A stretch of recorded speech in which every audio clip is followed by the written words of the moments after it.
This is Overheard Overnight. I'm Christopher Mark. Hello, back after a week of R&R, vacation, some run, but we'll talk more about that next week.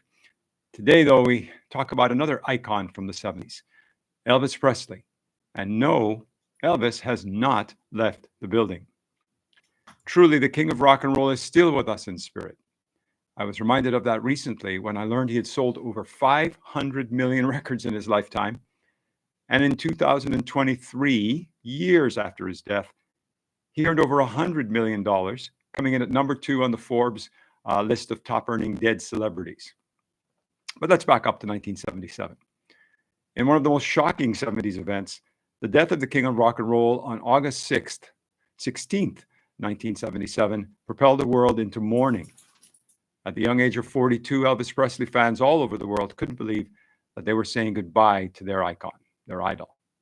His unexpected death made front page news around the world, since recently he had been performing and showed no signs of ill health. At the time of his death, he was resting between shows at his mansion in Graceland, and he was found dead, lying face down on the floor. After being pronounced dead, after a speedy ambulance trip to the hospital, the autopsy showed no cause of death that looked obvious. They looked and found, though, that he was very ill with diabetes, but he had no signs of having suffered from a stroke, lung disease, or even heart disease. The actual cause of death remains a mystery, with some people still having a hard time believing that Elvis is in fact dead. Some people thought then and still think today that he's alive and in hiding, and others have contested the way that he passed away. But the death of Elvis, that ended an era of rock and roll, and his legacy, however, still lives on. Elvis influenced so many up-and-coming musicians, including the Beatles, and he had a great impact in pushing rock music to a prominent position within American culture. This from Paul Simon. The first time I heard his music back in 54 or 55, I was in a car and I heard the announcer say, "Here's a guy who, when he appears on stage in the South, he gets the girls screaming and they rush the stage." And then he played "That's All Right, Mama," and I thought his name was about the weirdest I'd ever heard. I thought for sure he was a black guy.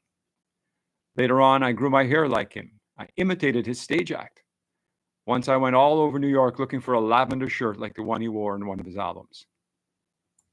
I felt wonderful when he sang "Bridge Over Troubled Water," even though it was a touch on the dramatic side, but then so was the song. When I first heard him perform that song, it was unbelievable, and I thought to myself, how the hell can I compete with that? But better than his music were his films, and I know what you're thinking. He did make some terrible movies, but I loved them. I loved them actually more than his music. Who can forget "Viva Las Vegas" with Anne Margaret? Lyrics from that track. "Bright light city, gonna set my soul on fire. Got a whole lot of money that's ready to burn, so get the stakes up higher." That's Vegas, baby. No one else rocked a baby blue sequin jumpsuit like the king of rock and roll. So no, Elvis has most definitely not left the building. Until next time.